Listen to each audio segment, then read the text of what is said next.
Bonjour, j'aimerais faire une analyse, en tout cas partager un article de Kinopsy. Donc en fait c'est une interne en psychiatrie qui a écrit un article sur la Medic Free Unit de l'hôpital d'Eskert. Alors je sais pas comment on prononce ça, en Norvège. Donc c'est une unité hospitalière à l'intérieur d'un hôpital où, disons, un hôpital psychiatrique classique et une unité où les patients sont sans médicaments. En fait, elle explique que si cette unité est née, c'était à la demande des usagers qui réclamaient moins de neuroleptiques. Et elle a été fondée par un psychiatre, un père aidant, enfin ça s'appelle pas comme ça chez eux, mais c'est à peu près ça, expert par expérience, on va dire, un psychologue et un infirmier, sur un modèle user-oriented, donc finalement avec le patient qui est au centre de sa prise en charge. Euh, donc déjà, je peux parler finalement des principes qui pourraient remplacer la médication. Déjà, il y a une question qui a été assez intéressante. C'était la question en fait, finalement, la manière dont on accueille le patient et dont on le voit. Ce n'est pas qu'est-ce qui ne va pas chez vous, mais plutôt qu'est-ce qui vous est arrivé. Et là, ça va changer toute la prise en charge parce qu'on va considérer l'impact du ce qu'on appelle le réseau, c'est-à-dire finalement tout son environnement. Et d'ailleurs, le terme de réseau, c'est un terme qui vient de Open Dialogue, qui est aussi né en Norvège, je pense, en tout cas dans les pays nordiques, et dont s'inspire beaucoup cette prise en charge. Donc je vais un petit peu réorganiser l'article et le synthétiser et puis rajouter 2-3 détails. Donc en fait, Kinopsy dit que ce qu'elle a relevé, c'était que l'aspect le plus important du traitement est de fournir un environnement sûr, un lit pour dormir, une personne avec qui parler et des repas réguliers pour chaque patient. Et ça a l'air très bateau comme ça, enfin basique, mais en fait ça signifie que l'environnement et le relationnel deviennent les pierres angulaires du traitement à la place du psychotrope.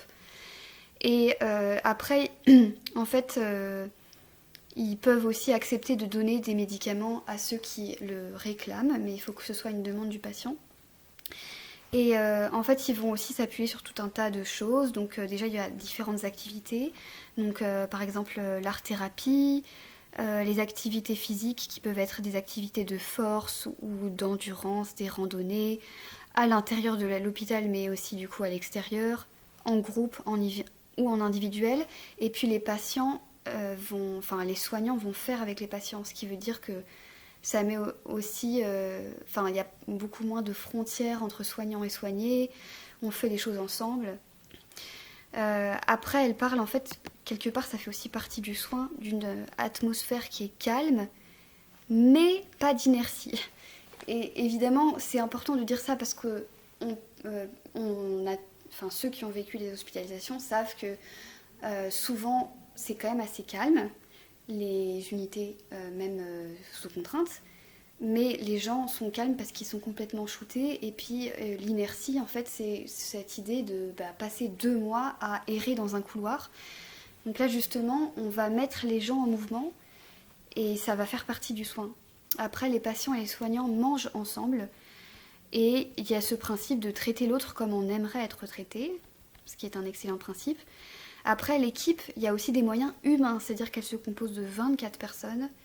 Donc elle détaille 6 infirmiers, 2 éducateurs sociaux, 3 travailleurs sociaux, un psychologue, 2 psychothérapeutes, 2 peer supporters, donc c'est un peu père aidant, 2 ergothérapeutes, un assistant, un psychiatre, 2 ergothérapeutes, 2 qualifiés autres, pour 8 lits.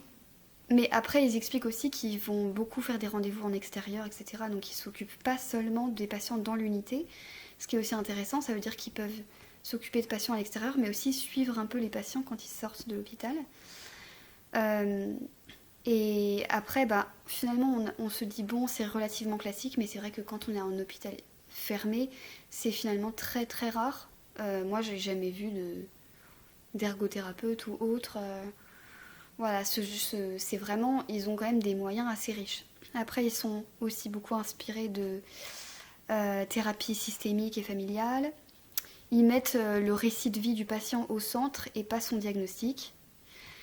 Et après, ce qui est intéressant, c'est que souvent, les activités auxquelles les patients participent, ce sont des demandes du patient. Et tout va devoir venir du patient. C'est-à-dire que ce n'est pas des prescriptions médicales. Soit c'est carrément les patients qui peuvent initier quelque chose en disant bah, nous, on réclame de la méditation, donc ok, des séances sont mises en place. Soit les inscriptions pour les suivants se font de manière libre. Ça doit être finalement le désir du patient. Et donc, c'est beaucoup plus intéressant parce que ça va le mettre en mouvement et c'est lui qui est le moteur de son rétablissement.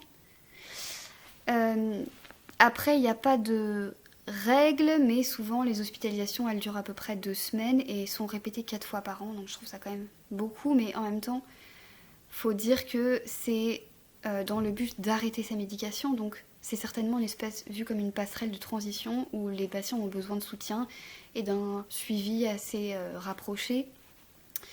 Et après, il y a aussi des hospitalisations qui peuvent durer que quelques jours. Donc après, voilà, il y a aussi des... Alors, parlent de recovery sessions, donc ça, je sais pas ce que c'est. Mais bon, il y a des... Finalement, on voit que les journées sont rythmées par des activités qui, visiblement, ont l'air assez diversifiées. Voilà. Après...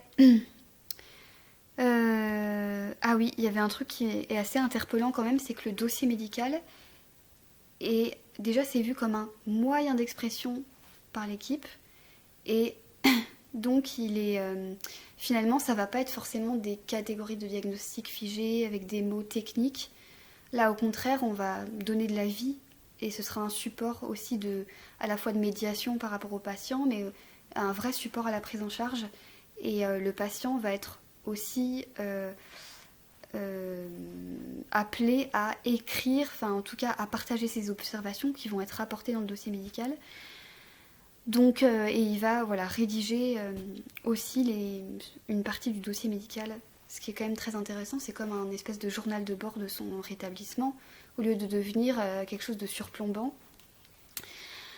Après, voilà, finalement, quel a été le constat de départ et pourquoi est-ce qu'ils ont décidé en fait de mettre ça en place. Le constat de départ, ça a été que de nombreuses études montrent les effets secondaires des traitements, et notamment sur les capacités cognitives et le nombre de rechutes. Donc là, j'ai dit textuellement ce que rapportait Kinoproject. Après, voilà, du coup, il y a cette idée de faire un sevrage progressif médicamenteux, et aussi peut-être de s'inspirer d'autres modèles. Et elle parle aussi de s'inspirer des connaissances locales, de communautés qui vivent en Norvège, etc., qui seraient sur un mode plus traditionnel. Donc ils peuvent être aussi inclus dans cette vision-là. Et puis justement, l'auteur cite aussi pas mal de méta-analyses et qui rapportent à la fois la assez relativement maigre efficacité des neuroleptiques et puis le vécu en fait de la médication par les patients. Il y a eu des études qui rapportent que sur le long terme, il y a une proportion très conséquente de patients qui en fait ne voient pas du tout l'intérêt de cette médication-là. Donc la demande est quand même très très forte. Alors évidemment, même en Norvège, les réactions du corps médical, voilà, venons-en à ce chapitre, eh bien, il y a eu ce qu'elle appelle une levée de bouclier des psychiatres et des universitaires, et ce qui a conduit le Conseil gouvernemental supérieur de la santé belge, en 2016, donc, à mettre en place un groupe d'experts composé d'universitaires et de praticiens en psychiatrie, en psychologie clinique, en sociologie et en philosophie, ainsi qu'un utilisateur des services pour évaluer la littérature et les preuves pertinentes. Donc voilà, et après, en fait, elle cite les conclusions de cette commission qui finalement s'interroge sur la pertinence des diagnostics et des qualifications alors ça, je relève ça. Donc ces classifications diagnostiques tentent à légitimer les structures organisationnelles et à les protéger, donc à protéger la psychiatrie des pressions en faveur du changement. Donc finalement, c'est vrai que cet aspect figé du diagnostic, non seulement il va figer le patient dans son étiquette, mais il va aussi figer tout le système qui repose sur un système qui est de domination totale, où on va finalement dire que cette étiquette permet de dire que la personne est un objet de soin et en plus qu'elle n'est pas capable intellectuellement et psychiquement de savoir ce qui est bon pour elle. Donc c'est vraiment, ça va vraiment refermer quelque part le piège sur le patient et l'ôter de toute ôter son autonomie. Donc en fait, après il y a, oui c'est ça. Après il y a ça a été relevé qu'une approche biomédicale ne réduit pas, comme on l'espérait, la stigmatisation et la discrimination. Donc c'est vrai qu'il y a eu beaucoup d'études qui ont été faites.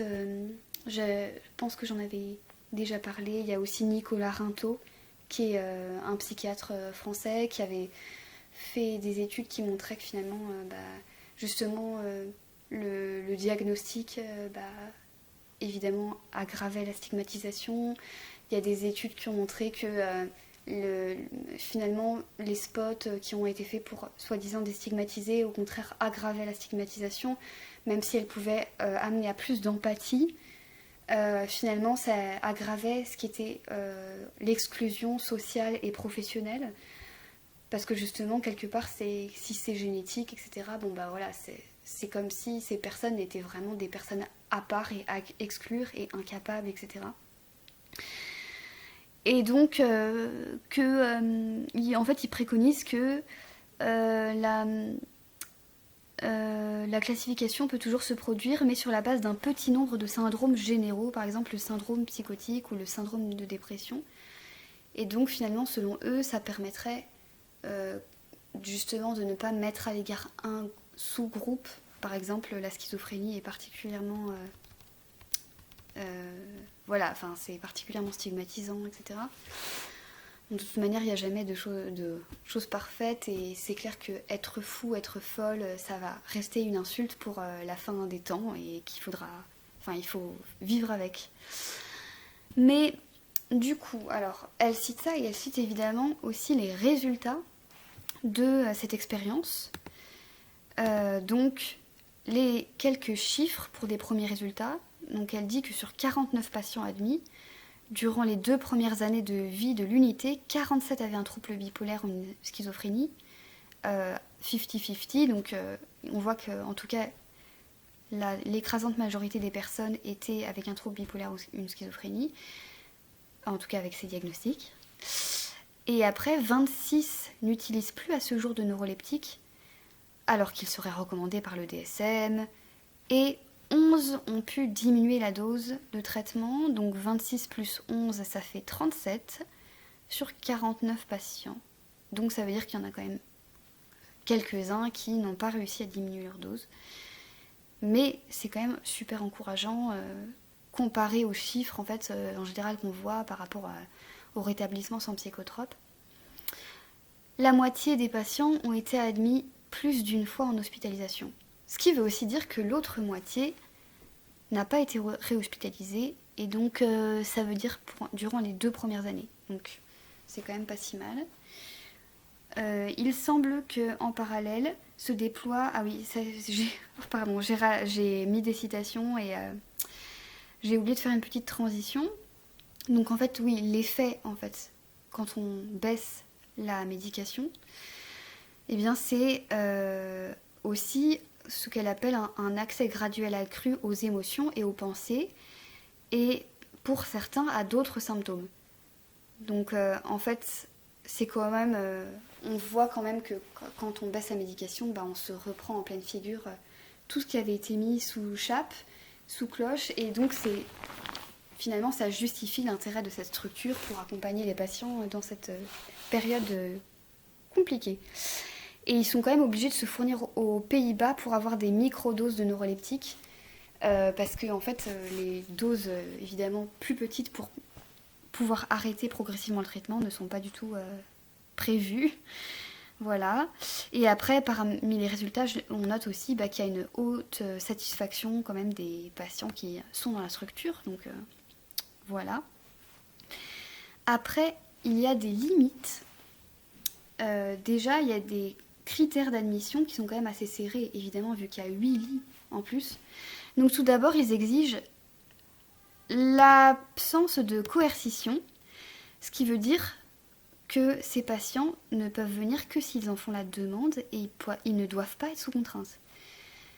Donc si la capacité à consentir change aussi pendant le séjour, que l'unité n'est pas suffisamment contenante parce qu'elle met en place, le patient est transféré dans une autre unité de l'hôpital.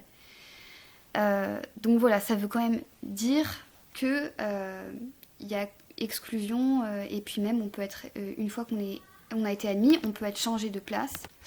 Donc déjà pas de patients sous contrainte. Le deuxième, c'est que l'admission se fait seulement pour les patients en demande de soins sans médicaments, évidemment. Et le troisième critère, c'est qu'il a été décidé de donner la priorité aux patients atteints de psychose ou de troubles bipolaires. Après, la quatrième, c'est qu'ils sont adressés par des services spécialisés de psychiatrie, hôpital ou centre de santé mentale. Donc ça veut dire pas par un médecin généraliste par exemple ou par la famille. Le cinquième critère, c'est que aucune admission ne se fait en aigu, sauf pour les patients qui ont déjà intégré le programme. Donc moi déjà il y a deux choses. Ah oui, et après le dernier critère, c'est qu'il n'y a pas d'accueil de patients qui ont une toxicomanie qui est assez installée. Donc ça veut dire pas de patients sous contrainte, pas de patients toxicos, pas de patients en phase aiguë. Donc ça limite quand même énormément. Et puis en fait on voit qu'ils accueillent des personnes qui sont assez faciles finalement.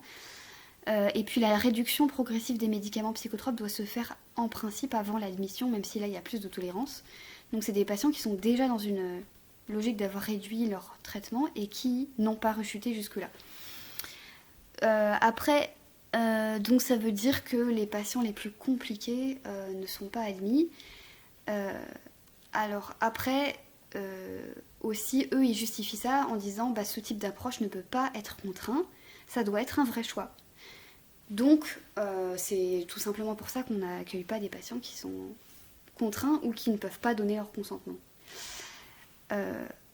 Après, évidemment que pour ma part, je considère que l'intérêt vraiment majeur d'une hospitalisation, c'est le fait d'être en phase aiguë et que ce soit vraiment totalement ingérable à l'extérieur. Donc là, forcément, ça limite quand même beaucoup l'intérêt. Après, il y a aussi quand même un très petit nombre de lits. Mais bon, c'est déjà un énorme pas. Et ça peut être intéressant pour, par exemple, s'il y a des personnes qui souhaiteraient se rétablir comme ça, mais leur environnement familial ou autre, ou je ne sais quoi, ou leur solitude les empêche d'être dans cette phase-là. Ils ont vraiment besoin d'être sécurisés. Après, il y a aussi, par exemple, si on regarde en France, il y a quand même quelques initiatives qui pourraient être finalement permettre un espèce de dégradé entre l'hôpital classique et puis cet hôpital-là. Donc, par exemple, il y a la psychiatrie institutionnelle qui a aussi vraiment ses limites, mais qui permet, alors je pense qu'ils sont quand même assez médicaments et tout ça, mais de redonner de l'autonomie. Il y a pas mal de points communs, par exemple le fait qu'il y a une espèce de vie communautaire, etc. Et par contre, en fait, il y avait un psychiatre que j'ai entendu dire que finalement, ça pouvait être plus facile à 50 patients qu'à 20 avec ce système, parce que comme c'est des séjours relativement longs, il y avait un accueil des arrivants qui se faisait aussi par les anciens patients, qui du coup étaient responsabilisés, qui prenaient une partie des choses en charge, et ça permettait comme ça un roulement et d'alléger la charge de l'équipe. Et forcément, là il y avait 6 personnes dans l'unité. Il faudrait aussi que vous puissiez voir le travail d'Antoine Balège, qui est un psychiatre à Lille. Et donc lui, par contre, il accueille aussi des patients qui pouvaient être sous contrainte, etc. Et il essaye de faire diminuer au maximum la contrainte, diminuer au maximum les médicaments. Et il obtient, en tout cas, c'est quelqu'un qui est vraiment très très investi et qui visiblement obtient de très bons résultats et qui cherche vraiment à prouver que on peut vraiment faire sans contrainte. Parce qu'évidemment, on ne sait pas comment ça se passe en Norvège, on n'y est pas. Et peut-être que finalement, il y a plein de gens qui auraient pu vraiment bénéficier de cette technique et qui ont été mis comme ça d'office sous contrainte alors que leur état ne le nécessitait vraiment pas. Et du coup, voilà, on voit qu'il y aurait peut-être finalement, si on faisait un bon hôpital, peut-être il faudrait deux unités. Une de patients où on cherche à diminuer la contrainte et puis une où on cherche à leur enlever les médicaments. Et comme ça, il y aurait une passerelle de plus dans cet arsenal-là.